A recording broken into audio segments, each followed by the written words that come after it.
2000 bound எடை கொண்ட அதிபயங்கர வெடிகுண்டு காசா மக்கள் மீது வீசப்பட்ட துயரம்.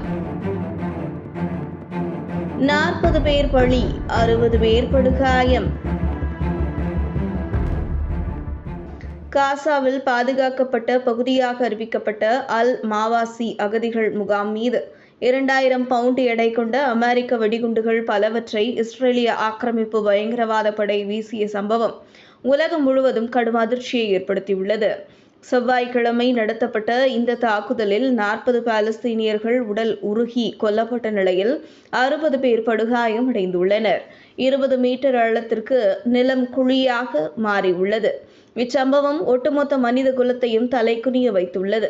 தாக்குதல் நடத்தப்பட்ட இடத்தில் எடுக்கப்பட்ட வெடிகுண்டுகளின் உதிரி பாகங்கள் மூலம் இந்த ஆயுதம் அமெரிக்காவால் இஸ்ரேலுக்கு வழங்கப்படும் 2000 பவுண்ட் எடை கொண்ட MK-84 வகை வெடிகுண்டுகள் என தெரியவந்துள்ளது. சம்பவ இடத்தில் நிலம் ஆழமாக்கப்பட்டதை பார்க்கும்போது இந்த வகை குண்டுகள் பல பயன்படுத்தப்பட்டிருக்கலாம் என CNN தொலைக்காட்சியின் ரோவர் பால் தெரிவித்துள்ளார். இந்த வகை வெடிகுண்டுகள் அதன் வெப்பத்தால் மனிதர்களை உருக்கி உருவமற்ற திரவமாக மாற்றிவிடும் நாசகார தன்மை கொண்டவை.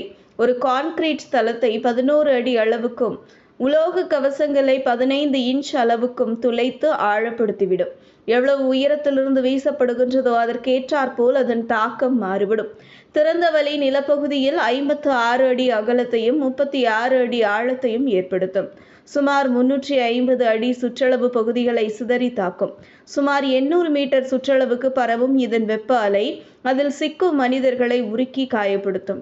இந்த மோசமான குண்டுகளை தான் அமெரிக்கா இஸ்ரேலுக்கு கடந்த 10 மாதங்களாக வழங்கி வருகிறது. ஈராக், ஆப்கானிஸ்தான், சிரியா நாடுகளிலும் இந்த குண்டுகளை அமெரிக்கா பயன்படுத்தியுள்ளது.